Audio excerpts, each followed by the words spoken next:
Okay, this is probably the one stretch that most people would benefit from for the hip. What we're looking for is we're actually stretching the posterior hip capsule, so the deep stuff in the hip on the back side.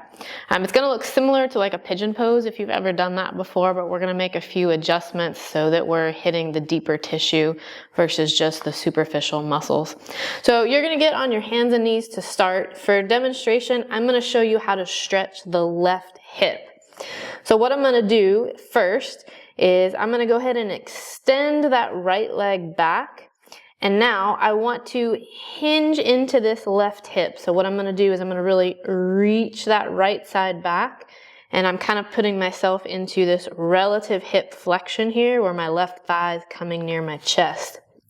Now, what we're going to do is we're going to take this right leg and we're actually going to cross it over. And then from there, I want you to really try to let your pelvis on the right side drop down towards this left hip. Once you get there, you can kind of drop onto your forearms. You can let this right knee bend so that you're pretty supported here. And then this would be my stretch position. So let me show you that one more time. So hands and knees. I'm going to get that right leg out of the way. I'm going to reach back. I'm going to sink into this left hip. I'm going to cross my right leg over. I'm going to let my pelvis drop towards this left leg.